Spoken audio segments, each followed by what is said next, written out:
will read Bazalwane from verse number 2. Sizofunda kusukela ku verse number 2. Yes.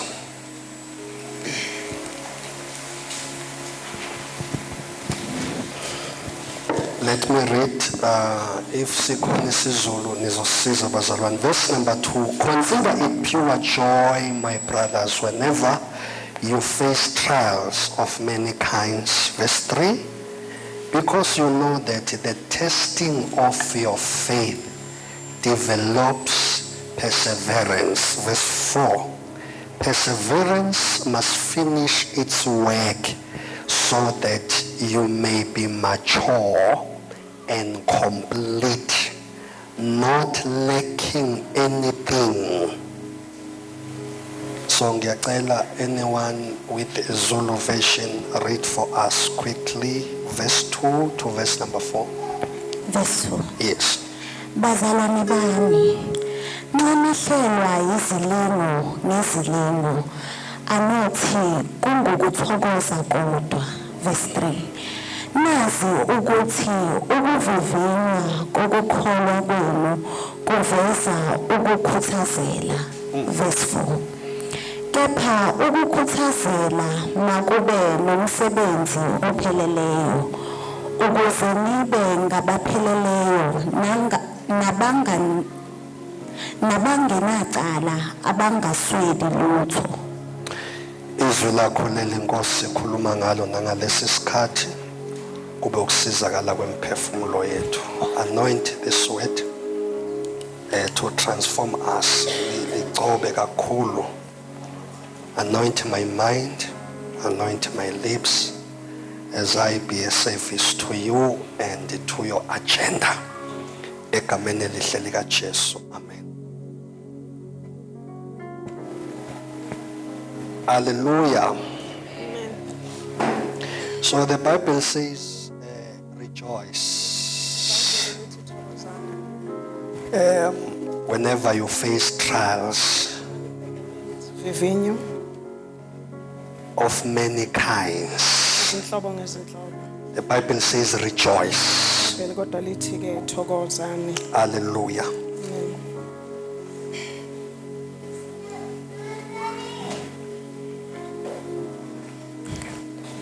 Now, verse 3 says, because you know that the testing of your faith Ivesi lesithathu lithi ngoba niyazi ukuthi ukuvivinywa kokholo lwenu produces or it develops perseverance. lwenza ukuthi nikwazi ukuthi nibe ababekezelayo. Yes, the testing of your faith. Ukuvivinywa kokholo lwenu. So whenever you are a believer, Uma uyikholwa you come across circumstances. kuyenzeka ukuthi ke ubhekane nezimo. Yes, you must know that it's not about you. Ufanele wazi ukuthi akulento ayikho ngawe. Yes, it's not about you, Ngempela futhi ayikho ngawe. but it's about the testing of your faith, Kodwa ke ingokuvivinywa kokholo lwakho. the developing of your faith. Nokukhuliswa kokholo lwakho. A believer Ikholwa whose faith is never tested, ikholo lwalo olungavivinywa they never grow. abakhuli. So your faith must go through tests. Manje ke ukholo lwakho lufanelekile ukuthi ke lungene evivinyweni. It must be tested Lufanele ukuvivinywa for your growth. uze wena ukhule. You see what I'm testing for? Uyabona yini ukuthi ukuvivinywa kungokwani? It's for your growth. Kungokuthi wena ukhule. Rejection can become a test of your faith. Ukulahlwa kungaba noma ukuthi abantu bangakuthandisisi. Yes. Kungaba futhi ukuthi Thank you, ma'am. kuyavivinywa ukuhlola kwakho. Ngishayile izandla lo.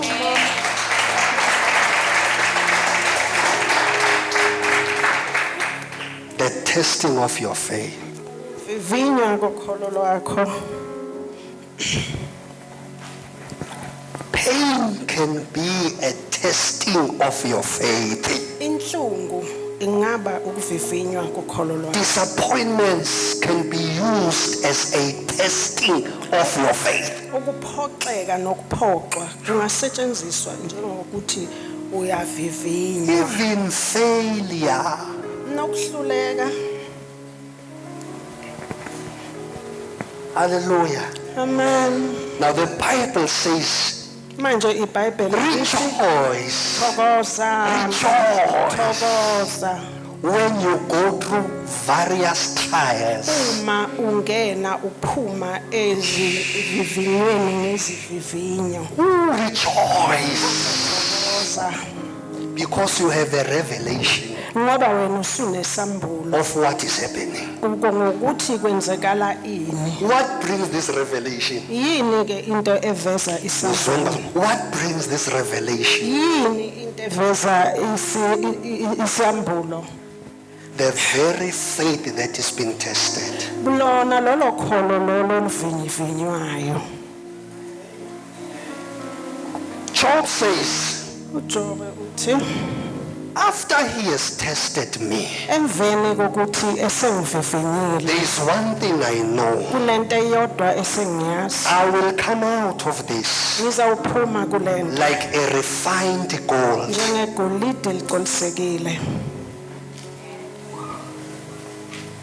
It's so surprising, bazalwane, Kuyamangaza bazalwane that Job was not amongst the chosen. He was a Gentile. ukuthi ke uJobe wayengekho kubakhethwa kodwa yena wayengowezizwe He was not a Jew. wayengasilo futhi Juda. So we can say there is another man in the Old Testament who walked by faith. Kusho ukuthi singasho ukuthi khona enye indoda eTestamentini elidala kodwa eyahamba ngokukholwa. It was Job. kwakuJobe loyo He worshipped God. wamkhonza He uNkulunkulu feared God. wamesaba Yet he uNkulunkulu never heard about the law of Moses. ize angakaze ezwe ngomthetho kaMose. Who taught him about offering in the altar? Ubani owayemfundisile ngokuthi anikele ealtare? It was faith. Faith and faith alone. Kwakuyiko ukukholwa futhi ukukholwa nje kukodwa qha. So the Bible says rejoice. Manje iBhayibheli lithi thokoza. When you are sick in your body, Uma ugula emzimbeni wakho before you cast out sickness, ngaphambi kokuthi ke ukhiphe lento uyitshela ukuthi phuma emzimbeni wami you must first rejoice. kodwa kufanele ukuthi uqale ngokuthokoza.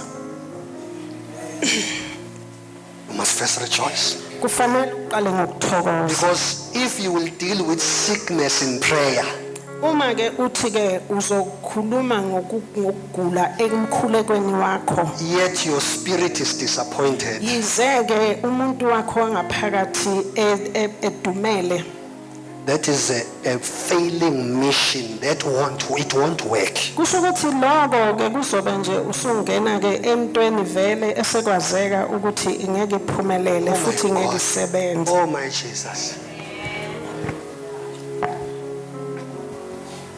But when you rejoice first, Kodwa uma uqala ngokuthokoza what are you doing? wenzani? You are collecting ammunition, you are collecting weapons Uyaqoqa izikhali so that you can face the circumstance ukuze ubhekane nesimo with a rejoicing heart before the Lord, ngenhliziyo ethokozayo enkosini. not with an offended spirit. Ngayi ngenhliziyo ethunukele noma elimele.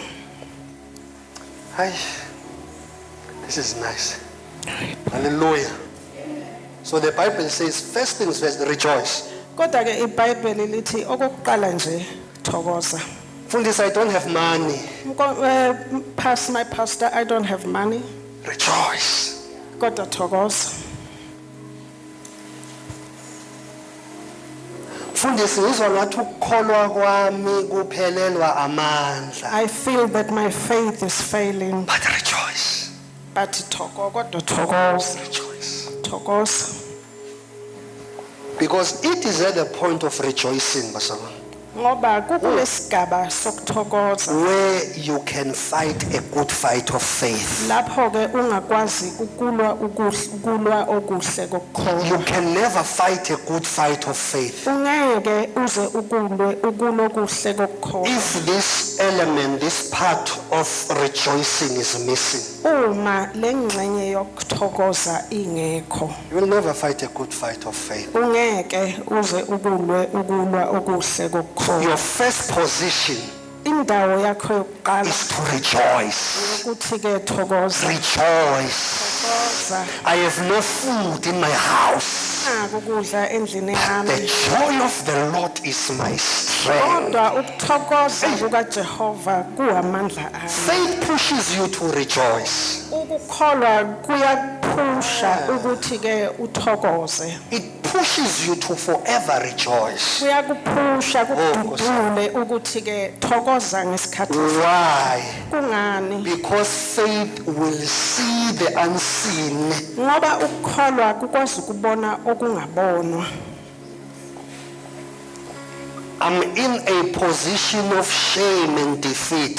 ngilapha ke kulesikhathi noma endaweni yekuhlazeka nokuhluleka But with the eyes of my faith, kodwa ke ngamehlo okukholwa I'm kwami seeing victory. ngiyabona ukunqoba I'm seeing victory, bazalwane. ngiyabona ukunqoba So while I'm standing in a current position of failure and defeat, yize ke ngisamile endaweni engisakuyo okwamanje yokwehluleka futhi ke neyokuphoxeka God receives worship from me. kodwa ke uNkulunkulu uyakwamukela ukudumisa kwami noma indumiso yami God receives glory from me. uNkulunkulu uyayamukela inkazimulo kimi Why? kungani Because in the physical, I'm in a shameful position. ngoba la emzimbeni wami ngisesendaweni yokuhlazeka noma yehlazo But in the position of the spirit, I'm victorious. kodwa ke endaweni yokwekamoya mina ngingonqobileyo noma nginqobile That is why I will speak a different language from the standing position. kungako nje kungathi noma ngisekulesikhathi samanje noma kule ndawo yamanje kodwa okuphuma emlonyeni wami kuyobe kuhlukile nendawo engitholakala kuyo ngaleso sikhathi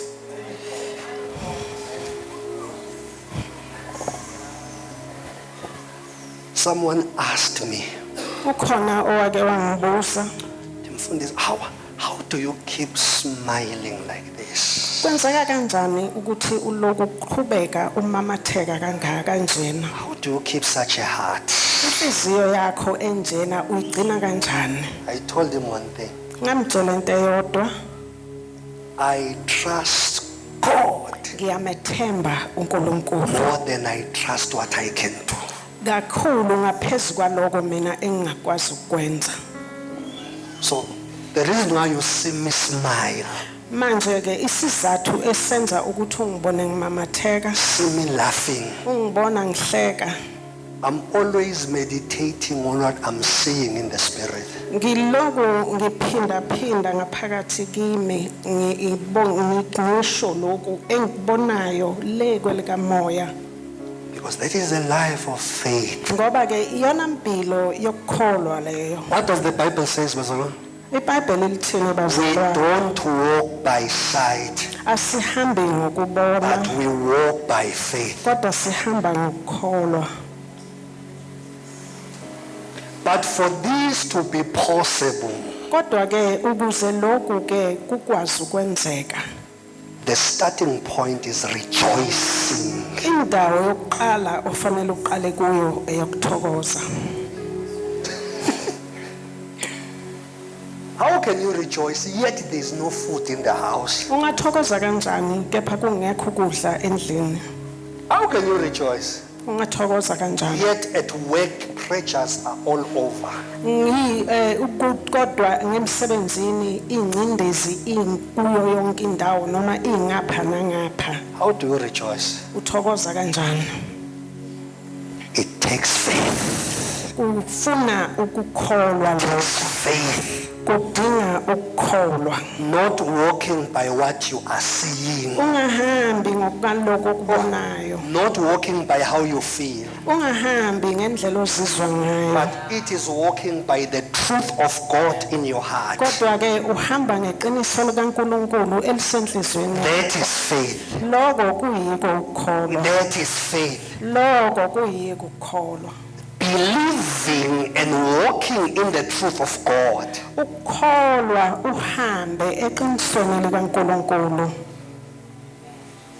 So you can start to rejoice. Ningaqala ke bazalwane nithokoze. Nkosi.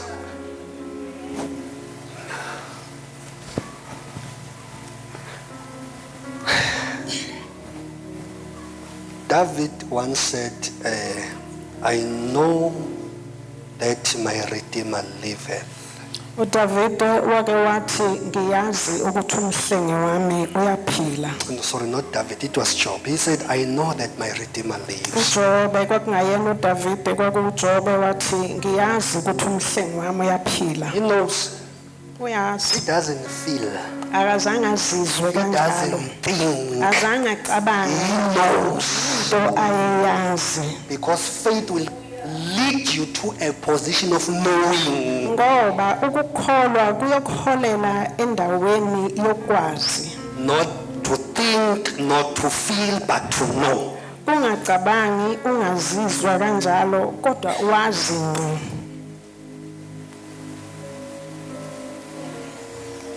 Verse number 2 or 3 in the book of Hebrews. Verse number 2 or 3 encwadini You will yamaHebrew. read it at home. Uzolifunda ekhaya. The Bible says, by faith iBhayibheli lithi ngokukholwa we know. siyazi. We know. Siyazi. Doesn't say we feel. Alisho ukuthi siyazizwa. It doesn't say we think. Alisho ukuthi siyacabanga. It says we know. Lithi siyazi. By faith Ngokukholwa we know. siyazi. That is why when I'm praying for someone who is sick, Kungako nje uma ngikhulekela umuntu ogulayo, I have to know fanele ngazi that is this person going to live or not. ukuthi ngabe lo muntu usazoqhubeka aphile noma cha.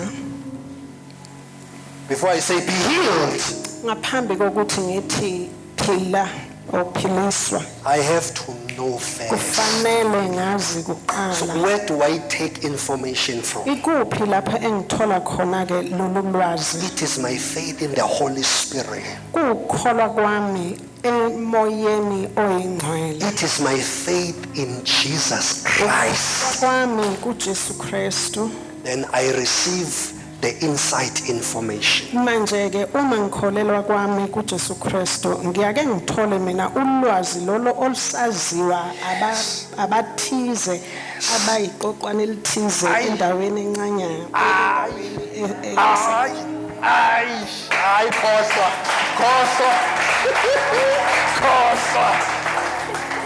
Ngiyacaciswa khohlwa.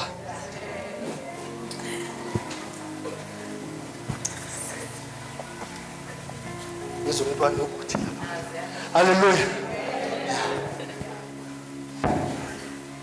Somebody say faith.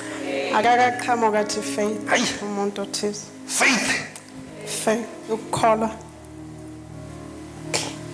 So we first rejoice Okokuqala siyathokoza when we are facing various challenges uma sibhekene nezinselelo ezihlukahlukene, because we know ngoba siyazi that the testing of our faith ukuthi ukuvivinywa kokholo lwethu produces perseverance. kuyokhiqiza ukubekezela.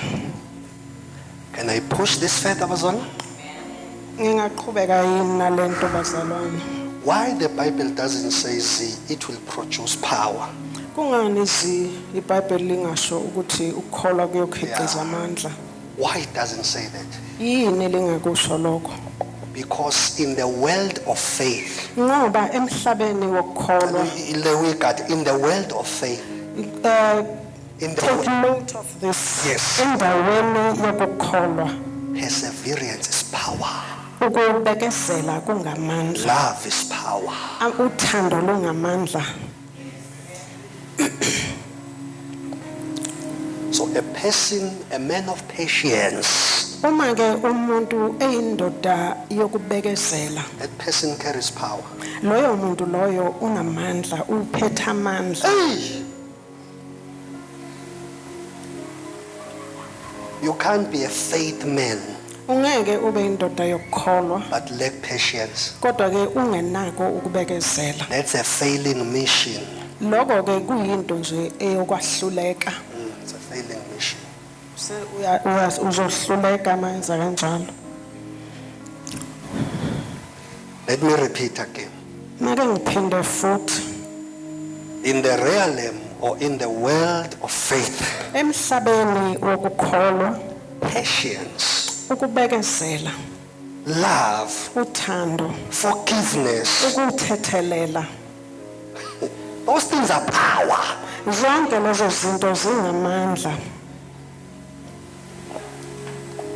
If someone offends you, Uma ke kukhona ke umuntu ke okulimazayo, and then okufaka ukulwa, yes, then you choose to forgive that person. kodwa ke uyakhetha ukuthi loyo muntu umthethelele. You know what you have done? Uyazini ukuthi sowenzeni? You have demonstrated power that you possess. Kusho ukuthi ke usuwabonisile amandla akuwe. And you are powerful than the person you are forgiving. Futhi ke wena ke unamandla kulowo muntu osuke umthethelela.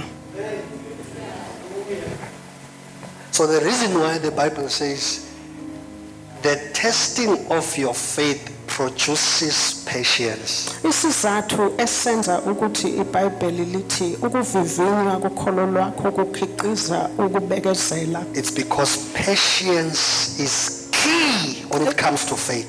Kuyingoba ukubekezela iwona khiye uma sifika ekukholweni. It's not shouting in tongues. Akusiko nje ukumemeza ngezilimi. It's not quoting scriptures as you pray. Nje ukuthi uma uthandaza bese ke uloku ucaphuna embhalweni engcwele. First things first. Oqala nje Yes. uthi ube nokubekezela. Why? Kungani? God is building character in you. uNkulunkulu usuke akha i-character kuwe. Oh, what is similo, man? Yeah, It's similo, Yes, yes. because Thank you. it's fine. Because you are only trusted according to the measure of your character. Ngenxa yokuthi wethembeka kufike lapho isimilo sakho sesikhona. You are busy asking God for money, Wena ke umatasa ucela imali kuNkulunkulu, but you don't have a character to carry money. kodwa ke awunaso isimilo sokuthi leyo mali ukwazi ukuyigcina. That is why in this generation Ingakho nje kulesi we sizukulwane have people sinabantu who don't mind to shake hands with the devil abanganandaba nokuthi sebexhawulene noSathane because they want money. ngenxa yokuthi bafuna imali. They can kill their own children Bangabulala ngisho ingane for rituals ngenxa yokuthi ke kunezimiso okufanele bazenze to get money. ukuze bathole imali.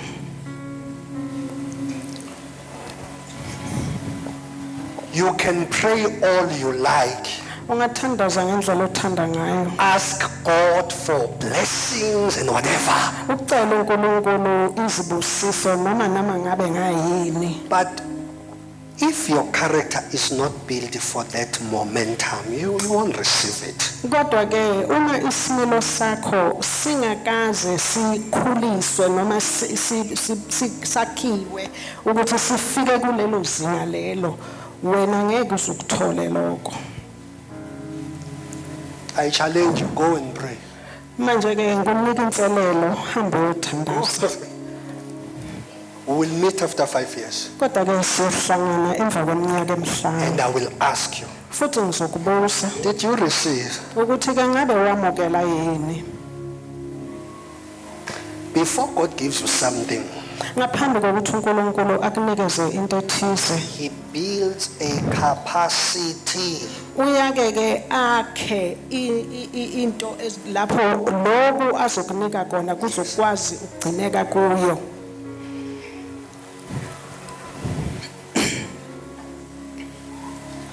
Lord, bless me with the wife.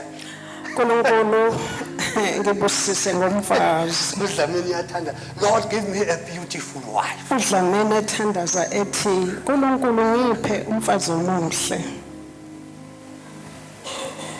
But if I don't have a capacity to carry her as a husband, Kodwa ke uma ngingenayo lento yokuthi ngingakwazi ukuthi ngimthwale njengendoda, I will pray for 100 years, no wife. kodwa ke ngiyothandaza iminyaka eyikhulu kodwa akukho mfazi engimthola. So the testing of your faith, Ngakho ke ukuvivinywa kokholo lwakho it's all about creating a capacity. Noma sothi nomthamo. It's about creating a capacity. ukuthi ke sakhe umthamo. Yes, Mama. Phela It's about creating a capacity kukwakha umthamo. so that you can accommodate what you will receive from God. Kanti uzokwazi ukuthi kuleyo mthamo ugcine lokho ozokwamukela kuNkulunkulu.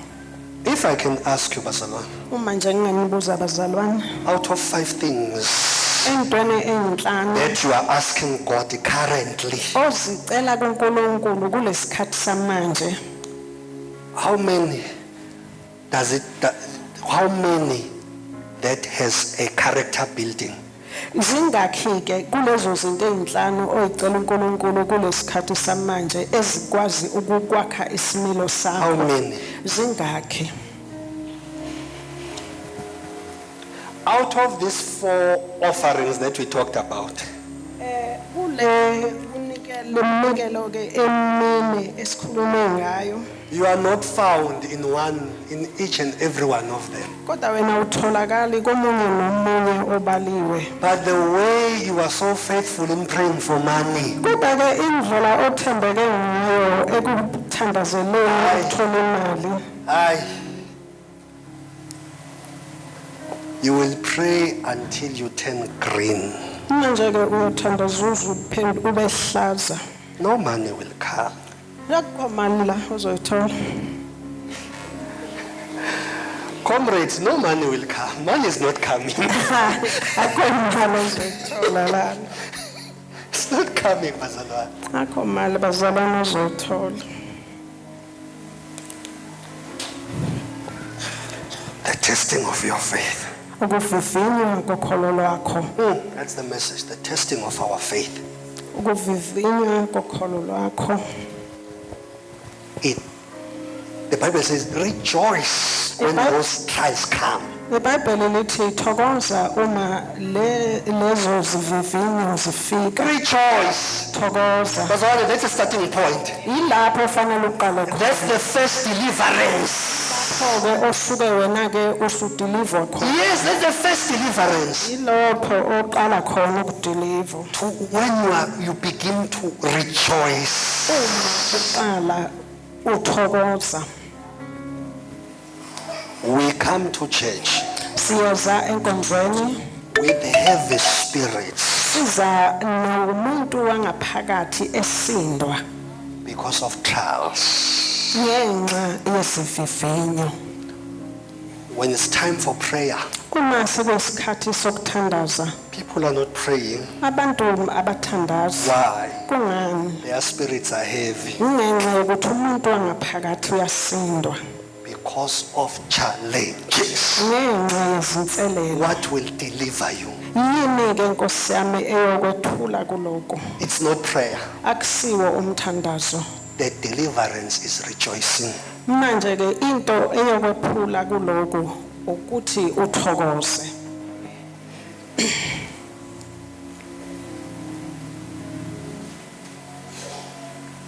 You can even see in their faces You can even see in their faces ungaze ubone that these people are troubled. ukuthi labantu laba baney'nkathazo. Sorrow is written all over the face. Umbungu ubhaliwe ebusweni babo. The first step to deliverance. Istep sokuqala noma ke igxathu lokuqala. Yes, rejoice. Thokoza. Rejoice.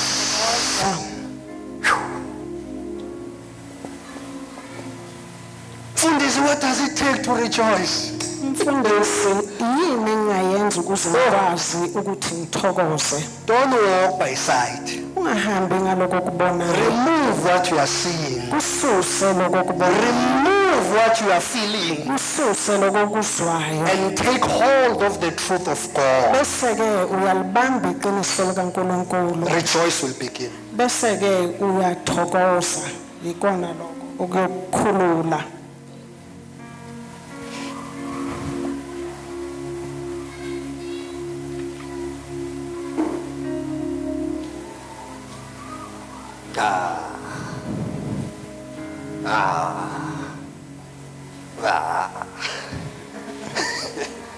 Rejoice. Thokoza. Look at your face. Rejoice. Ekubuso bakho thokoza.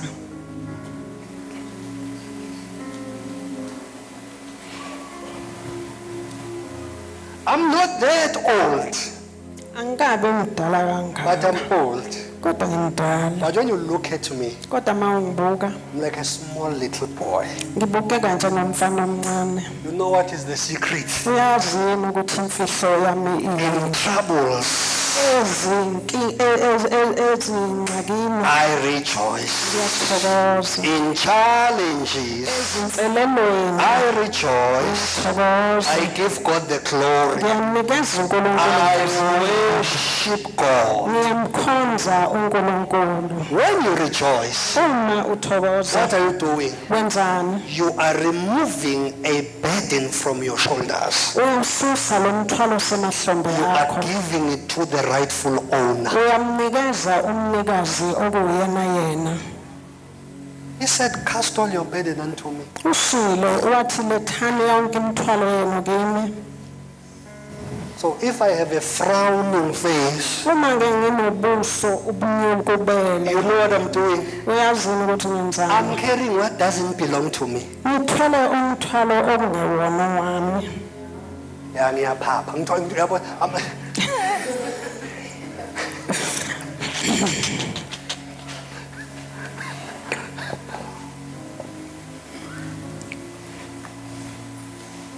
You know what you need to carry Uyazini ukuthi wena fanele kuthwale ini?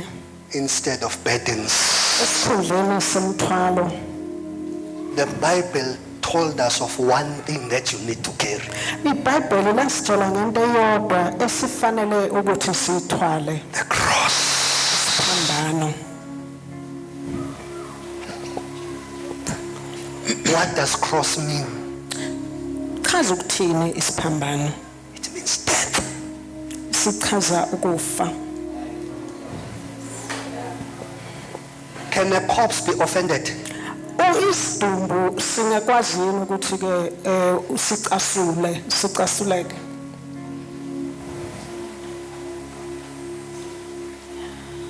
Can a corpse hate? Isidumbu singakwazi yini ukuzonda. Talk to me, bazalwane. Khulumani nami bazalwane.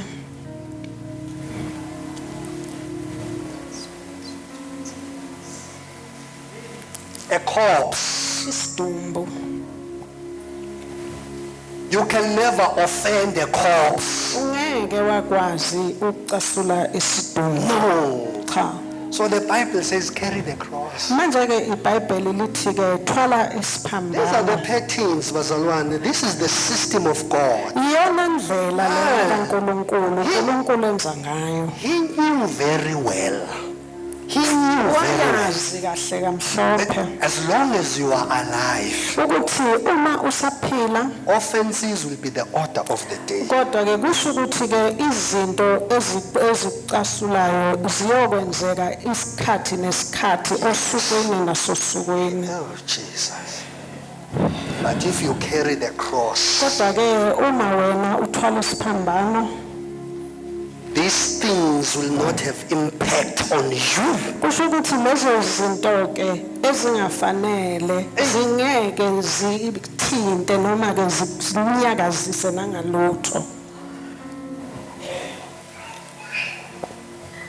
In Romans chapter 4, Incwadini yabaseRoma You will read it. isihluko sesine you will read it at home. uzawufunda ekhaya. Verse number 18. Let us read quickly, but write it. Verse number 18. Ivesi leshumi nesishiyagalombili. Read. verse 18 Yes. owathi kungekho themba wakholwa ngethemba. Okay. This is verse 18. Hlehla-ke uye verse number 17. Correct verse 17. Njengokulotshiweyo ukuthi ngikumisile ube nguyise wezizwe eziningi Yes. phambi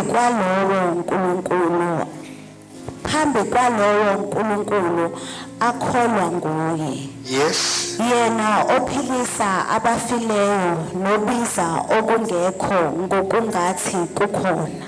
Okay. Verse 18. Verse 18 owathi kungekho themba wakholwa ngethemba. Listen, the Bible says where there was no hope, Ithi iBhayibheli ke lapho kwakungekho khona themba uAbraham he believed in hope. wakholelwa ethembeni. He believed in hope. Wakholelwa ethembeni Where there was no hope, ekubeni ithemba lalingekho. let me do justice for someone, Ake ngenze ubulungiswa because I love scriptures. ngoba ngiyathanda umbhalo ongcwele. The only time where Abraham was offended Isikhathi nje sisodwa lapho ke uAbraham alimala khona it was before he received the promise. kungaphambi kokuthi asamukele isithembiso. You know what he said? Uyazini ukuthi He wathi said, Lord, see that I'm going childless. wathi inkosi bona ukuthi anginamntwana.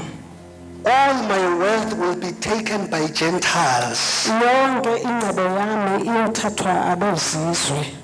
If you observe closely that statement, Uma ke usibukisisa leso statement it shows offense. yakhombisa ukuthi uAbraham wayenokulimala Because he's growing old ngoba wayebona eguga with all the wealth, nayo yonke ingcebo yakhe but without an heir. kodwa engenayo indlalifa.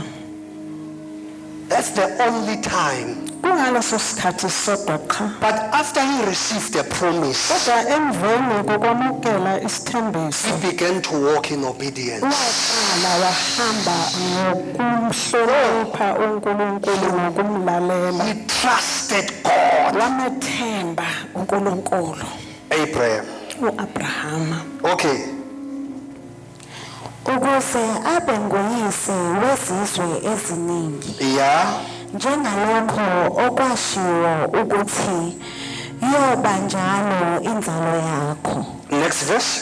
Verse 19 engabanga buthakathaka ekukholweni. Seeing the situation, seeing what surrounded him, Ebona isimo ayekuso enesimo esesimzungezile. he did not grow weak in faith. Akazange kodwa ke bese ke eba nokuphelelwa amandla ekholweni. He did not grow weak. Azange aphelelwe amandla. Instead, Okungenani he continued to worship God. kodwa kunaloko waqhubeka wamdumisa uNkulunkulu. Read. Wabona umzimba wakhe obusufa eneminyaka engaba ngeyikhulu Yes, this is 99, yes. nesizalo sikaSara sifile. These were the circumstances, bazalwane. Yizo-ke izimo lezo Abraham ayebhekene nazo. And these circumstances, Kodwa lezi zimo they were enough reason for Abraham to give up. futhi-ke zaziyisizathu esanele ukuthi-ke u-Abrahamu wayengayiyeka yonke into. He's getting older. Uyakhula He's 99 years. iminyaka eyishumi nesishiyagalombili. Not only that.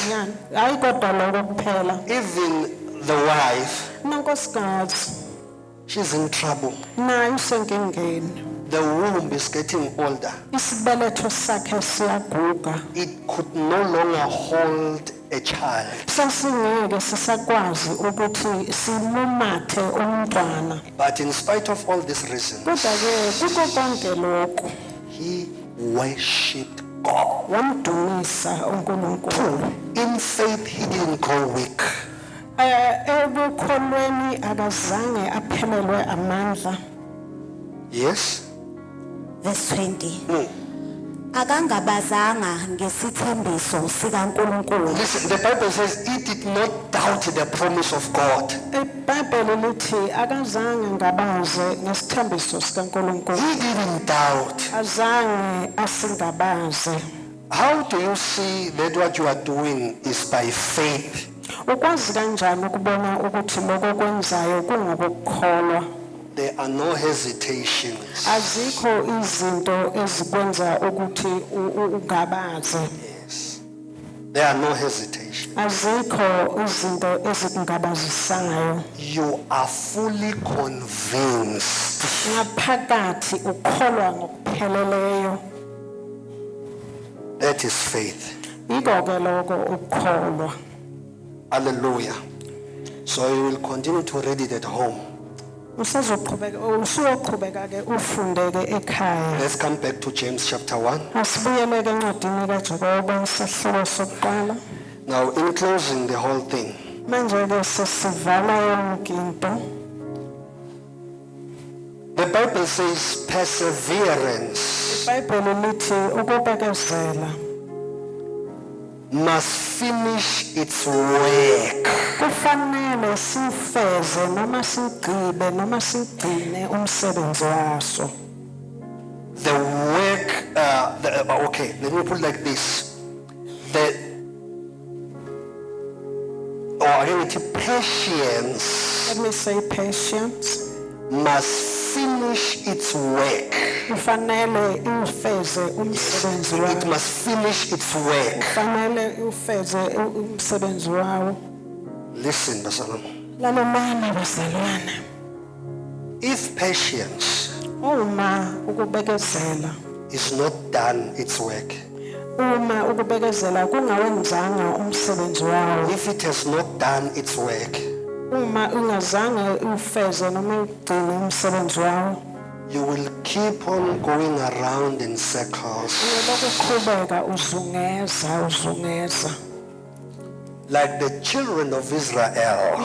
Njengabantwana baka-Israyeli. Bible says iBhayibheli lithi God caused them to go around the mountain lithi uNkulunkulu wabenza ukuba bazungeze intaba for 40 years. iminyaka u40. Why? Kungani? Patience couldn't do its job properly. Kungenxa yokuthi ukubekezela kwakungawufezile umsebenzi wako.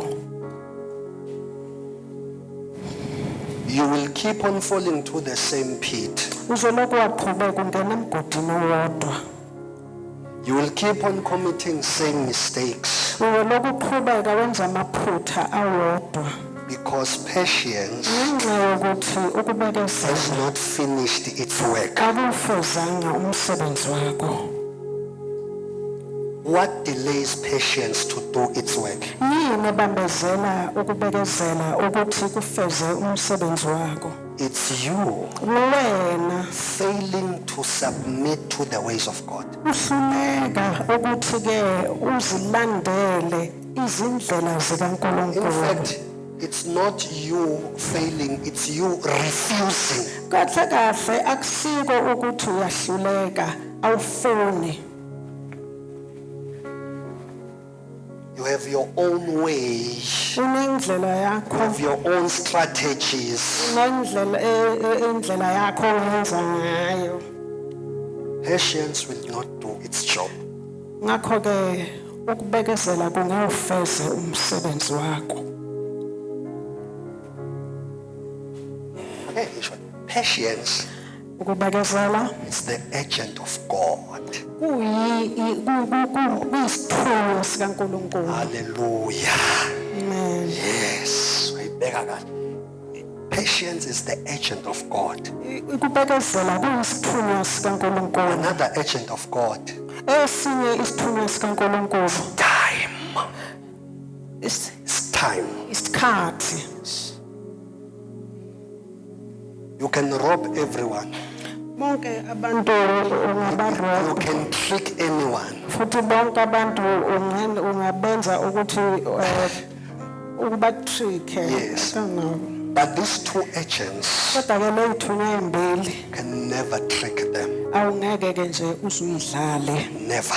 Cha. So someone will ask him, Mfundisi, how do I live with these two agents? Omunye ke angabuza athi mfundisi ngiphila kanjani naleyithunywa As I'm ezimbili? giving you quotes, how do I live with these two agents? Ngiphila kanjani nalezithunywa ezimbili? The formula is faith. Kusho ukuthi ke indlela yokwenza ukukholwa. Faith works with time and patience. Ukukholwa kusebenza ngesikhathi nokubekezela. Baba Mathunjwa mfowethu. Nisemathunjwa. Faith works with time. Ukubekezela kusebenza ngesikhathi. Two, with patience. Okwesibili ngokubekezela. So if you say, I have faith in God, Uma uthi nginokukholwa you kuNkulunkulu, must know that there are two companions that will join you. ufuthi fanele wazi ukuthi ke bakhona abanye ababili nabo bazohlanganyela nawe. Time, Isikhathi patience. nokubekezela.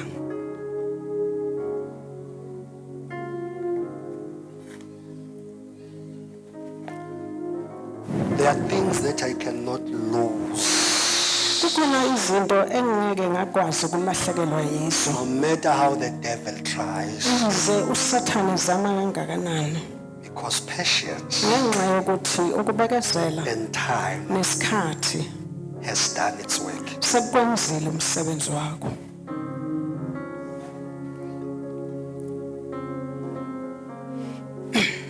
There are things I don't need to stir up the anointing so that I can perform them. Kunezinto ezenza ukuthi ngingaloku ngibonda ugcobo khathi ngizokwazi ukwenza izinto. To me, they are like breathing. Kimina zinjengokuphefumula. They are part of my nature. Kusho ukuthi ziyingxenye yemvelo yami. But how did I get to that point? Kodwa ngafika kanjani kuleso sigaba? Time, Isikhathi patience nokubekezela. tested me, Kwangivivinya. tested my faith. Kwavivinya nokholo lwami.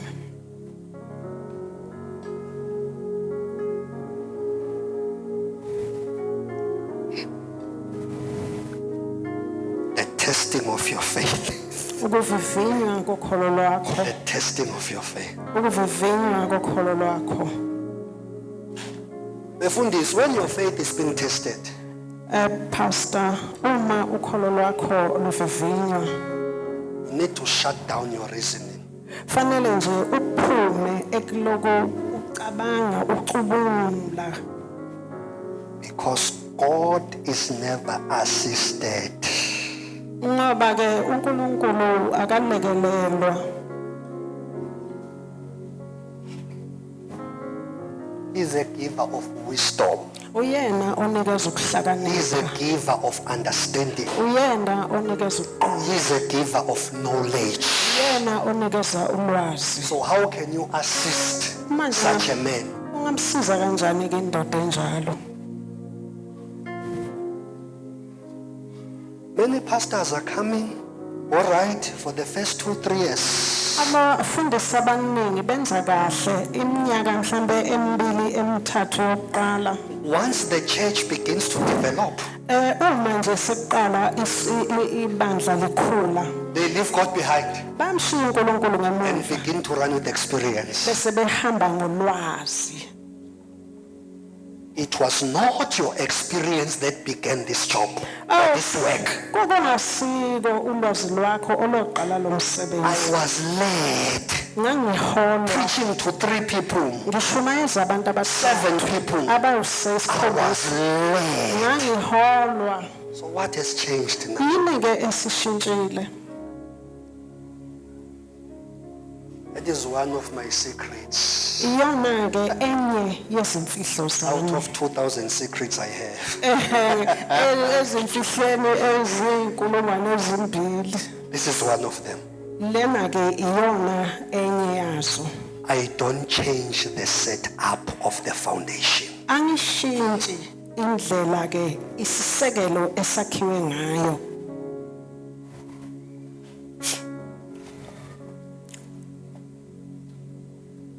Even if I can raise people from the dead, Noma ke ngingaze ngikwazi ukuvusa abantu ekufeni. you will find the same old Dlamini Uyothola nje uDlamini omdala who's laughing ohlekelayo, and smiling. oyimamathekelayo. I don't even change the message. Angishintshi nomlayezo. I challenge you. Go back to 2016. I still have sermons from 2016, 17 on Facebook. Ngikunikeza inselelo. Ngisenazo izifundiso zango 2016 ku Facebook. Go and check them. Hamba kuyobheka. What I'm teaching, Lokho ngikufundisayo always taught. ikona engangiloku ngikufundisa. So many pastors, Kodwa ke abafundisi abaningi just speaking to you guys, many pastors, ngikhuluma nani nje nobabili. once they see developments in ministry, Uma bebona ukukhula ebandleni ekushumayeleni they leave the Holy Spirit behind bayawushiya umoya engcwele ngemuva and begin to walk with experience. bese behamba ngolwazi lwabo. Connections to other pastors. Benza lokhu betshela abanye opastor abanye abafundisi.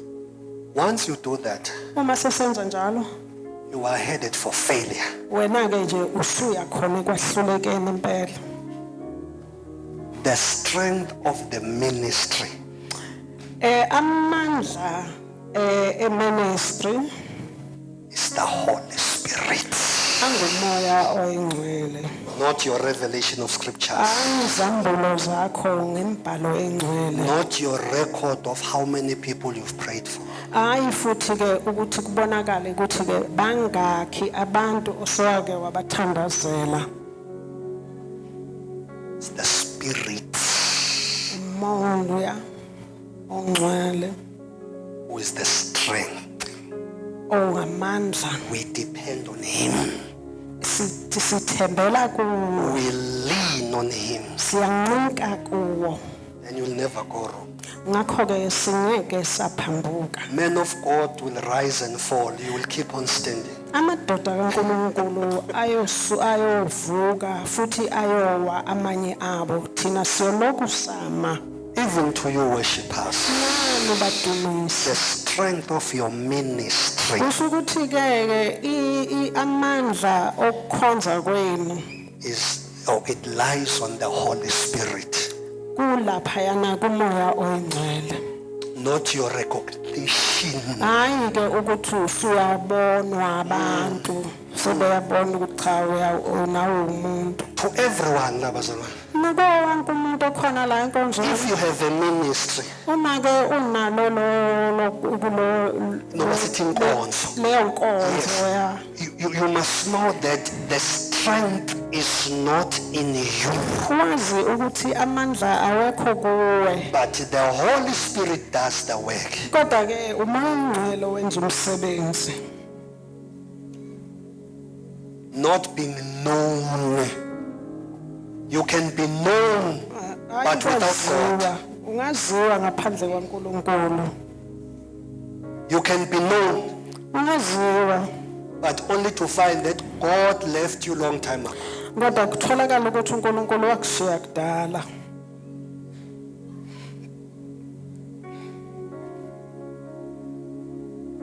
Allow God to hide you. Mdedele uNkulunkulu akufihle. Ish. Let him hide you. Niyekele akufihle. While he's hiding you, Lapho esakufihlile time and patience are doing their job. isikhathi nokubekezela kwenza umsebenzi wako.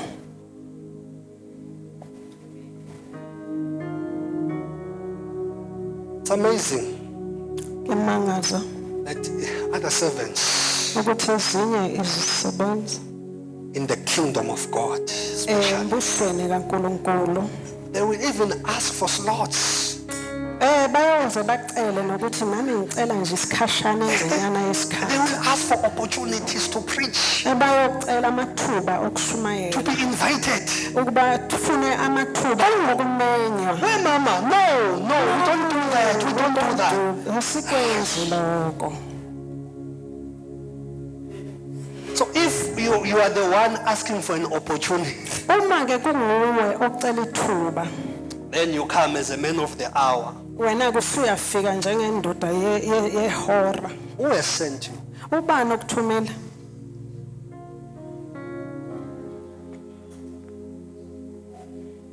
On whose authority will you open your mouth? Umlomo wakho uyovula ngegunya likabani.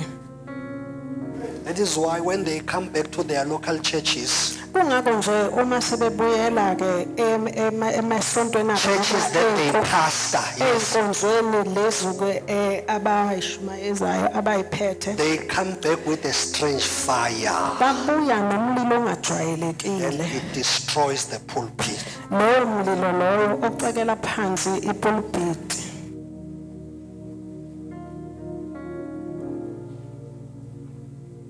Right now, it's a winter season. Njengamanje isikhathi sobusika, See how ugly nature is. uyabona yini ukuthi imvelo imbi kanjani? It's being hidden. Isafihliwe. Sengiqedile. I am finished.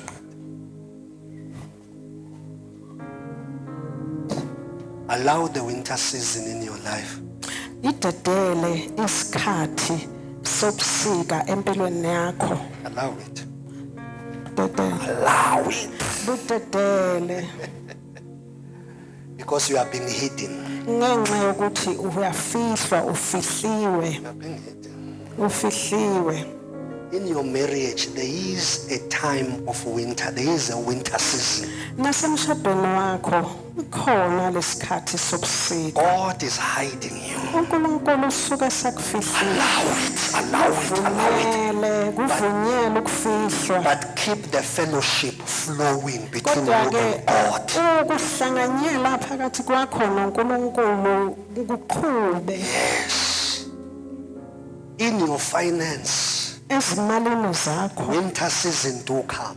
Eyikhathi zobusika ziyafika, Allow it. zivumele. But Kodwa keep the fellowship going. qhubeka uhlanganyele noNkulunkulu. Because when it's your time to come out, Ngoba uma sekuyisikhathi sakho sokuphuma, no force will stand against you. ayikho ke into engamelana nawe. You command once, Nake ukhipha nje izwi, everything obeys. kodwa konke bese kuyahlonipha.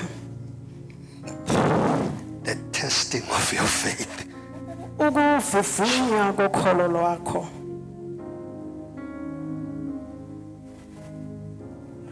Ngiyababongela abangizwa kahle. I congratulate those who clearly hear or understand me. Hallelujah.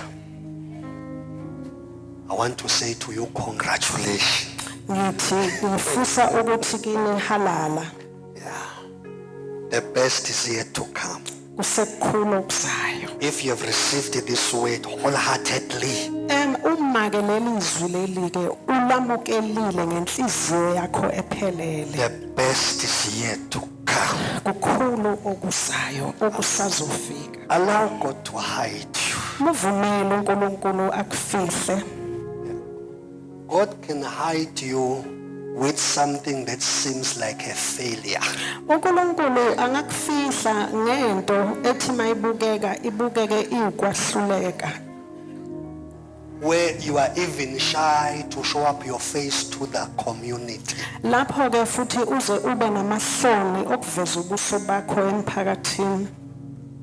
But you are being hidden. Kodwa ke usesesikhathini sokufihlwa.